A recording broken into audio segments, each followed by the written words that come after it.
Hello and welcome to AI and Your Future Unlocking the Potential of AI for Teens. This is a session for teenagers and obviously their parents if they want to join. So I hope that you will learn many things today about AI and how using it wisely now will affect your future.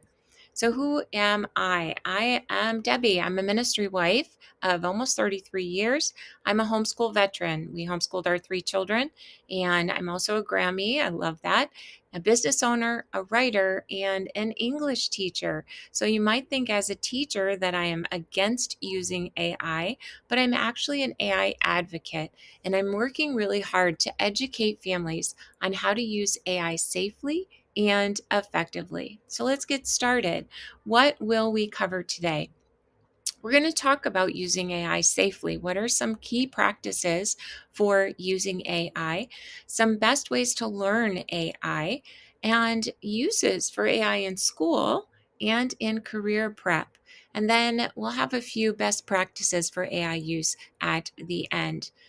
The big question that I often get from parents, from everyone really, is how safe is it to use AI? We hear a lot of horror stories, and some of them are true. AI has amazing capabilities, and along with that come safety and data leak um, issues. And unfortunately, the legality, the safety, and the ethics of AI has not yet been able to keep up with the advancements of AI. So, how can you use AI safely? And is it even possible? The simple answer to that is yes, if. You can use AI safely if you use it wisely, and I'll talk about some best practices for that. The main thing to remember is that you need to be in control. If you are in control and aware of what information you're sharing, that's when you can use AI safely. So, what are some ways to use it safely? First is to use privacy friendly tools like a private browser or a VPN. Keeping AI from tracking you is really important in keeping your information safe. So if you have Chrome, you can use an incognito, or you can download some safe browsing tools or use a VPN. You also want to limit the personal data that you're sharing. If you can not sign on to a platform when you use it, absolutely the best policy. Um, Decline the cookies, use initials, use a fake name, have an email address that is only for searching. Then, when you have to give that information, you can give just that email address. And then, when you use the site, it's also important to delete any data or AI generated content on that site. So, for example, when you ask a question, sometimes you might upload some more information with that question, such as an example, and the platform will keep not only your question and whatever you upload, it will also keep whatever content it generates in response to your question. So, what I do is I will copy and paste that information into a Word document or a Google document and then delete it off of the platform. It's one less tie to you. And so, think about those types of things. What footprint are you leaving behind when you're using the AI platform? So once you learn how to use it safely, how do you learn how to use it? One of the questions that I get often, or the comments that I hear frequently, is that they tried to use ChatGPT or Claude or Perplexity, and they're just not getting a good output. And something you need to understand is that AI is limited by three things. One, your imagination. Um, you probably can't even imagine what to ask it for because you don't understand how many the capabilities it actually has. It's limited by the information that it has already. And then the third thing is it's limited by the information that you give it. So your ability to ask well is really the key to using AI well. So how do you learn those things? First of all, practice using it. One of the best ways to learn AI is just to use it, experiment with it, ask it again, tweak your question until you get the outcome that you want, and then pay attention to what works and what doesn't work, and use that new knowledge when you ask for something else. Then learn prompt engineering. So, prompt engineering is how to write a request for AI, and it allows you to get the same or consistent outcome from AI each time. And one of the best prompt engineers that most of my training has come from is a man named McPaul. And he has started the company. He's the co founder of ClickUp. He's also the person in the online world that people go to train others in how to use AI. And so he's very knowledgeable. And Devin McPaul has no formal training. He learned by actually practicing. So he said it took him about a year to become an expert, and he is now extremely well paid for being a prompt engineer. Another way to learn how to use AI is to keep up with the current advancements. I say this somewhat tongue in cheek because AI is advancing so rapidly that it is very difficult to keep up with all of the advancements over all the scope of AI. And so, what I would encourage you is figure out what part of AI you're using. Each platform is skilled in one particular thing. For example, Perplexity is really good at research, Claude GPT is pretty good at writing, somewhat good at pictures. It's more of a general well-rounded site that's great for if you just want to pay for one site. Claude is really good at writing. Um, there are other sites that are really good at pictures. So find the one area that you want to focus on in AI, and then follow that company or the parent company of it on um, YouTube. So, for example, OpenAI is the parent company of ChatGPT and DALL-E and several other, Chat or GPTs.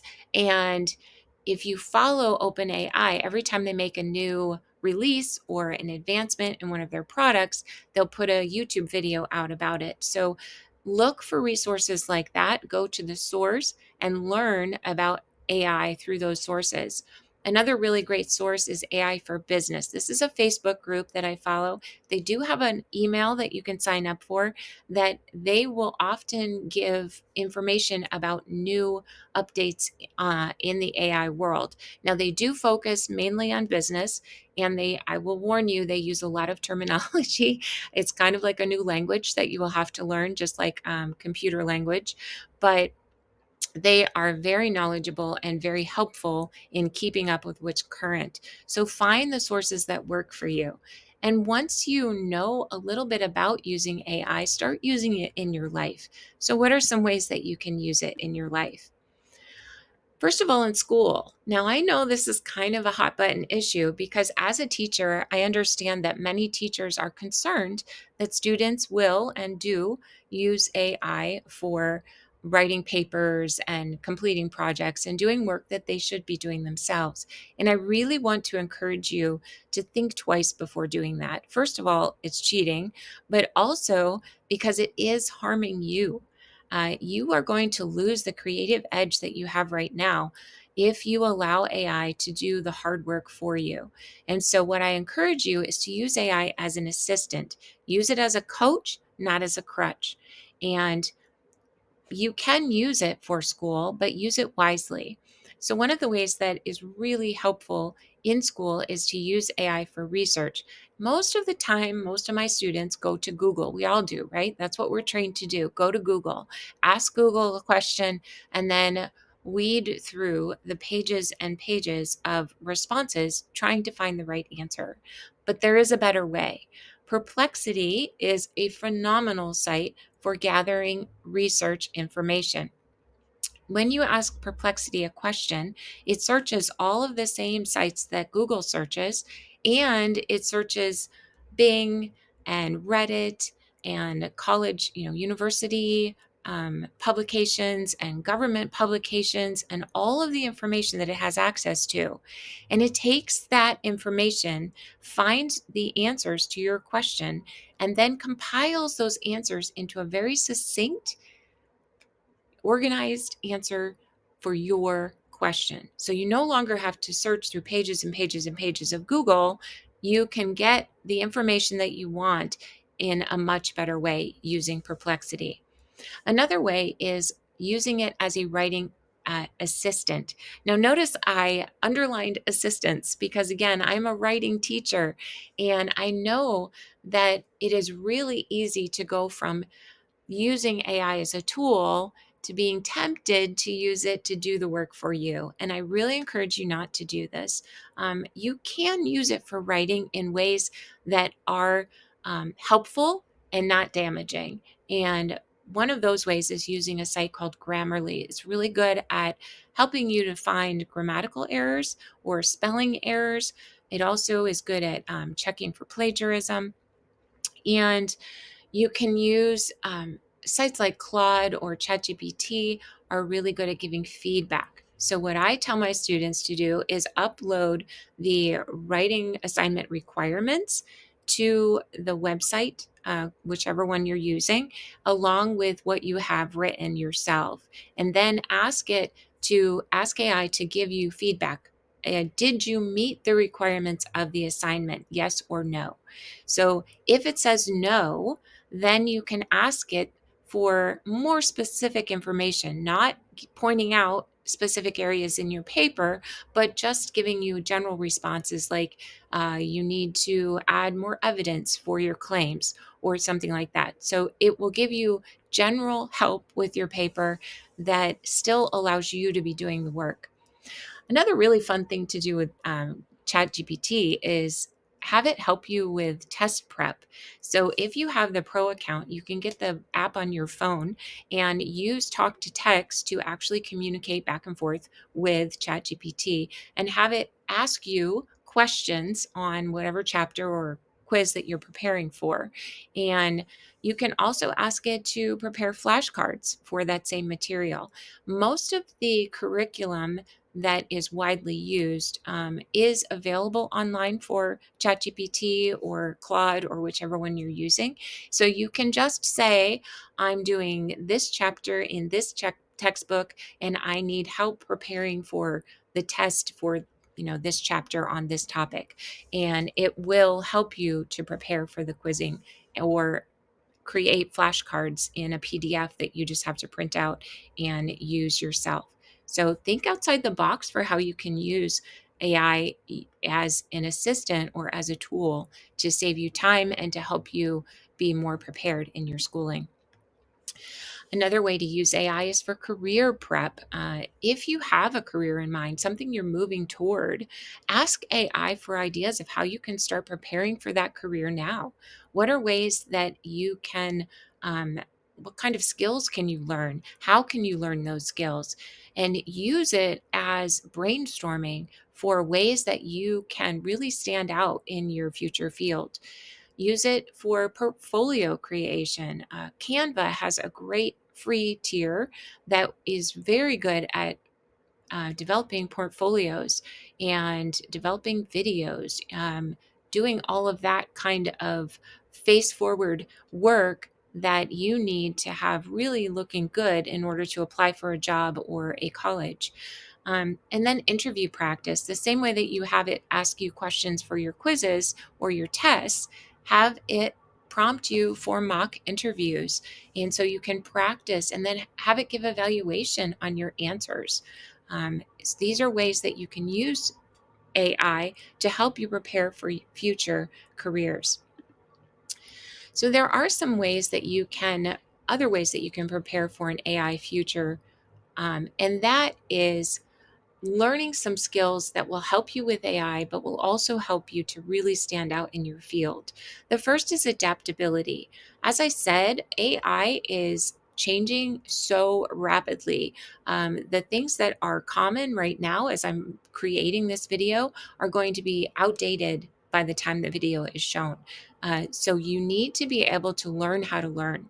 You need to be able to keep up with the current changes in AI in your field and then adapt to them. So, learning the skill of how to learn, how to find information, how to use AI to help you to adapt to all of the changes that are coming, those are skills that are really going to help you stand out.